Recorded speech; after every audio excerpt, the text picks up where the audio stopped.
기도 설명서예요. 뭐야? 왜 창조?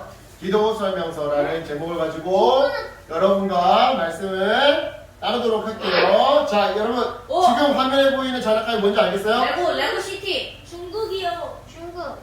네, 우리 어린이가 좋아하는 레고예요. 레고에서도 레고시티 정확하게 맞췄어요. 레고시티. 자, 누구나 한 번쯤은 이 레고를 가지고 놀아본 경험이 있을 건데요. 그런데 여러분 지금 이 사진처럼 네. 레고로 거대한 도시나 건축물을 만들려면 어떻게 해야 할까요?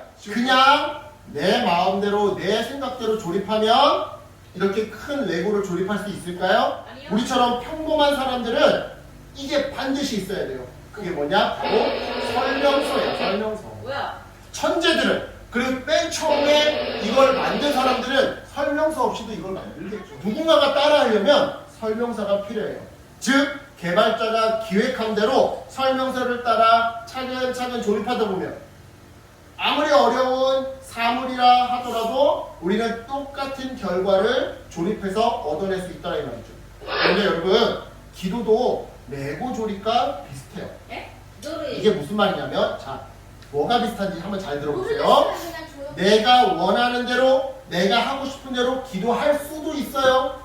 하지만 마치 레고 설명서처럼 기도도 기도 설명서를 따라 차근차근 기도하다 보면 하나님 뜻에 맞는 기도를 드릴 수 있더라 이 말이죠. 우리가 설명서대로 레고를 조립하면 그 레고를 맨 처음에 디자인한 창작자의 뜻대로 원하는 대로 레고를 조립할 수 있듯이 우리가 기도 설명서대로 기도를 하면 하나님의 뜻대로 하나님의 뜻에 맞는 기도를 할 수 있더라 이 말이죠. 그렇다면 이 기도 설명서 도대체 어디에서 구할 수 있을까요?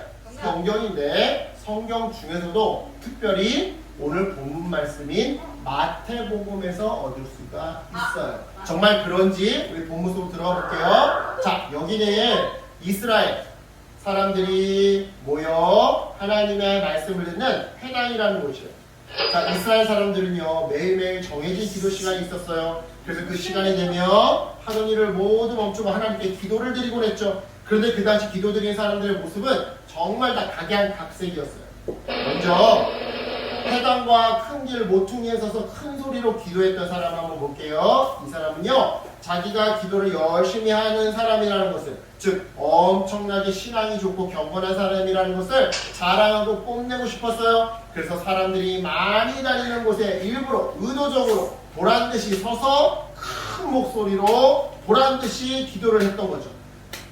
이어서 이번에는 똑같은 말을 아무 생각 없이 반복하며 기도했던 사람을 봅시다.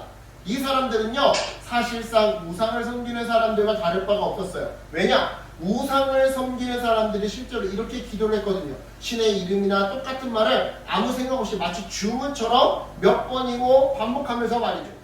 이 부분에 있어서 예수님은요 당시 이스라엘에서 행해지고 있던 이런 기도의 모습들을 너무나도 잘 알고 계셨어요. 그래서 너희는 이렇게 기도하거라 하면서 주기도문을 가르쳐 주셨던 거고요. 이 주기도문이 바로 우리의 기도 설명서가 되어주는 것이죠. 그렇다면 여러분 예수님이 가르쳐 주신 기도 설명서, 즉 주기도문, 우리가 예배가 끝나면 항상 외우는 게 주기도문이잖아요. 그 주기도문에는 어떠한 내용들이 담겨 있는지 우리가 그냥 예전에는 항상 예배 끝나고 외우기만 했었는데 오늘 한번 그 주기도문의 내용에 대해서 배워보도록 할게요. 먼저 기도 설명서 첫 번째 함께 읽어볼게요. 요 밑에 네모칸 시작. 하늘에 계신 우리 아버지여 이름이 거룩히 여김을 받으시오며. 아멘. 자, 우리는 기도할 때 가장 먼저 하늘에 계신 우리 아버지를 불러야 해요.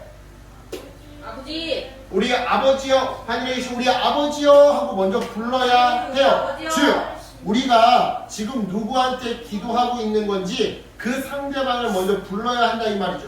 근데 여기서 이상한 게 하나 있어요. 그게 뭐냐? 왜 하나님을 그냥 하나님이라고 부르면 되는데 그렇게 부르지 않고 하늘에 계신 우리 아버지라고 부르는 걸까요?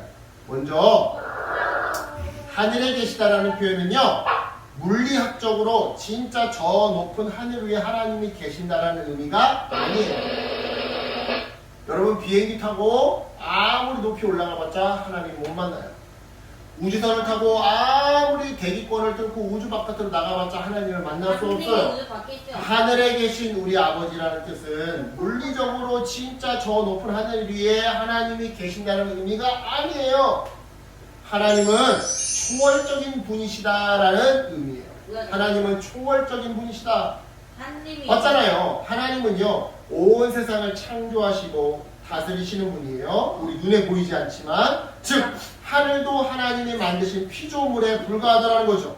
따라서 하늘이 하나님을 담을 수 없겠죠. 왜냐하면 하나님이 하늘을 창조했으니까. 하나님이 창조하신 그 하늘이 창조주이신 하나님을 담을 수 없겠죠. 그죠? 하늘뿐만 아니라 그 어떤 세상 만물도 하나님을 담을 수 없어요. 왜냐? 하나님은 우주를 만드신 초월적인 분입니다. 네? 하나님은요, 우주를 만드신 초월적인 분이에요. 따라서 하늘에 계시다는 표현은요, 하나님이 진짜 하늘에 살고 계시다라는 말이 아니에요. 하나님은 초월적인 분으로서 세상을 창조하시고 다스리시는 분입니다 라는 의미가 담겨져 있는 고백인 거죠. 그런데 여기서 더 놀라운 점은 이처럼 초월적인 하나님께서 바로 우리의 아버지시라는 사실이에요. 자, 하늘에 계신 우리 아버지, 즉 하나님은 저 멀리 초월적인 곳에 계시면서 나에게 아무런 관심도 없고 찾아오지도 못하시는 그런 분이 아니라 오히려 내게 너무 가까이 계셔서 마치 부모님처럼 나를 살뜰하게 보살펴 주시고 계시는 그런 분이더라는 것이죠. 따라서 예수님은요, 주기도를 통해 먼저 우리가 누구에게 기도하고 있는지 바로 이 점을 알려주고 싶으셨던 거예요. 이렇게 말이죠.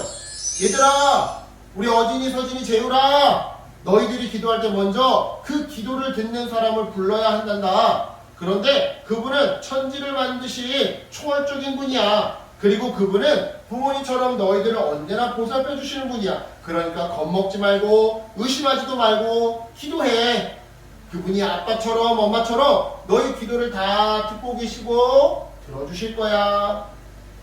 이어서 두 번째 기도 설명서를 읽어볼게요. 자, 이 부분 읽어볼게요. 시작. 나라가 임하시오며 뜻이 하늘에서 이루어진 것 같이 땅에서도 이루어지라. 자, 이 말은요, 표면적으로는 하나님 나라가 이 세상에, 그리고 오늘을 살아가는 우리들의 가정, 학교, 학원, 기타 등등 모든 일상 가운데 오게 해달라는 그런 의미인데요. 그렇다면 하나님 나라는 뭘까요? 하나님 나라는 뭐냐? 하나님 나라는 하나님이 다스리시는 나라예요.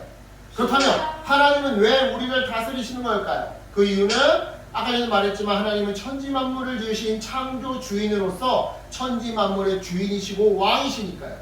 아까 전에 설명했듯이 하나님은요, 하나님은 부모님처럼 우리를 보살펴 주시는 그런 분이거든요. 따라서 그분이 우리를 다스리실 때, 다른 말로 부모님처럼 우리의 모든 일상을 다스리시며 보살펴 주실 때 어떤 일이 벌어지는 거예요? 선하고 정의로운 일들이 우리의 삶에 가득해지는 거예요.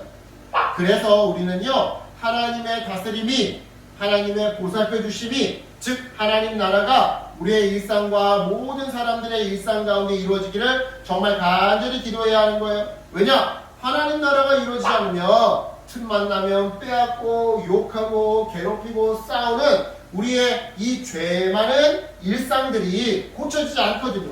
더 심해져 가거든요. 그래서 우리는요, 하나님 나라가 이루어지게 해달라고 기도해야 하는 거예요. 그래야 먼 훗날 우리가 죽어서 가게 될 천국에서의 삶을 양보하고 칭찬하고 보살펴주고 사이좋게 지내는 그 천국에서의 삶을 죽기 전에 이 땅에서부터 누리게 되는 거니까요. 자, 그렇다면 이쯤에서 이런 질문하는 어린이도 있을 것 같아요. 목사님, 그렇다면 기도는 하나님의 뜻만 구해야 하는 건가요? 나의 필요, 나의 소원을 말씀드리는 것은 잘못된 걸까요? 아니요. 그렇잖아요. 나의 소원을, 나의 필요를 구해도 돼요. 그 근거는 뭐냐? 바로 기도 설명서 3 때문에 그래요. 우리 이거 읽어볼게요. 자, 시작. 오늘 우리에게 일용할 양식을 주시옵고. 자, 예수님은요, 우리에게 일용할 양식, 즉 필요한, 오늘 먹을 만큼의 필요한 양식을 구하라고 하셨어요. 그리고 여기서의 이 양식이란 꼭 음식만을 말하는 것이 아니죠. 우리가 살아가면서 필요한 모든 것을 말하는데요. 다시 말해 물질이 필요하면 물질을 달라고 기도할 수도 있고요. 친구가 필요하면 좋은 친구를 달라고 기도할 수도 있다는 거예요. 왜요? 그러면 제가 하나님은 우리 소원을 모른 척하는 그런 분이 아니거든요. 다 듣고 이해하고 필요한 만큼 채워주시는 분이거든요. 아는데 오늘 꼭 이어서 우리가 기도해야 할 것은요, 죄와 시험에 관한 것들이에요. 자, 기도되면서 4를 우리 한 목소리로 읽어볼게요. 시작. 우리가 우리에게 죄 지은 자를 사하여 준 것 같이 우리의 죄를 사하여 주시옵고 우리를 시험에 들게 하지 마시옵고 다만 악에서 구하시옵소서. 먼저 우리는요, 하나님께 우리의 죄를 용서해달라고 기도해야 해요. 왜요? 즉 매일매일 우리가 저지르는 죄가 있으니까, 즉 매일매일 우리가 저지르는 죄에 대하여 하나님께 용서를 구해야 한다 이 말이죠. 왜냐? 죄는요 우리를요 하나님으로부터 멀어지게 만들거든요. 그래서 우리는요 더러워진 손과 발을 매일매일 매순간 씻는 것처럼 우리의 죄를 매순간 날마다 하나님께 고백하고 용서를 구해야 하는 건데요, 여기에 덧붙여서 하나님께서 나의 죄를 용서해 주신 것 같이 나에게 잘못을 저지른 사람도 용서해 줘야 돼요. 즉 나를 화나게 하거나 속상하게 한 사람을 용서해 줘야 한다는 거죠. 왜냐? 우리도 하나님을 화나게 하고 속상하게 했지만 욕하고 말 안 듣고 이러면서 예배전에 장난치고 이러면서 화나게 했지만 그 하나님께 용서받았습니다. 또한 우리가 시험에 들지 않게 해달라고 기도해야 하는데요, 그 이유는 우리를 하나님으로부터 멀어지게 하려고 사탄이 호시탐탐 기회를 엿보고 있기 때문이에요. 네? 즉 우리가 죄를 짓도록 악마가 호시탐탐 우리를 유혹하고 유인하고 들쑤시더라는 것이죠. 따라서 우리는 이 사단의 유인책에 넘어가지 않도록 우리를 지켜달라고 하나님께 기도해야 하는 거예요. 그래야 죄를 짓는 확률이 점점 낮아지게 되는 거죠. 자, 이제 마지막 5번째 기도 설명서인데요, 우리 마지막 힘을 짜내서 읽어볼게요. 시작. 나라와 권세와 영광이 아버지께 영원히 있사옵나이다. 아멘. 네. 이 마지막 고백은요, 하나님을 향한 우리의 신앙 고백이에요. 즉 하나님 나라를 이루실 분도 이 세상의 모든 권세를 가지신 분도 그래서 영광을 받으실 분도 오직 하나님뿐이라는 아름다운 고백인 거죠. 자, 이렇게 해서 예수님이 가르쳐주신 기도 설명서 주기도문에 대해 모두 다 알아봤는데요, 이로써 우리는 이제 하나님의 뜻에 더욱 가까운 기도, 그래서 응답을 잘 받는 기도를 드릴 수 있게 되었어요. 다시 말해 기도를 해야 하는데 어떻게 기도해야 할지 모르겠다면 그냥 주기도문을 마음의 진심을 담아 외우면 된다 이 말이죠. 실제로 주기도문에 있는 내용대로 우리가 하나님 나라의 나라와 뜻이 우리의 삶 가운데 이루어지기를 기도하잖아요. 그러면요, 하나님이 우리의 삶을 하나님의 정의로 다스려 주셔요. 나를 괴롭히는 사람들을 언젠가는 반드시 심판해 주시고요, 나의 장애나 나의 연약함이 오히려 나중에는 무기가 되도록, 달란트가 되도록 나를 훈련시켜 주시고 높여 주시기도 하시죠. 또 엄마 아빠가 싸운다? 그러면 화해시켜 주시기도 하고요, 아픈 가족이 있다? 그러면 치료해 주시기도 하세요. 뿐만 아니에요, 이처럼 정의로 다스려 주신 하나님은요 동시에 부모님처럼 우리를 보살펴 주시기 때문에 우리의 필요를 먹을 것과 입을 것을 또한 채워주시고, 또한 죄를 짓고 싶을 때 우리의 마음을 죄에서 멀어지게 안정시켜 주시고 보호해 주시고 진정시켜 주시기도 하는데요.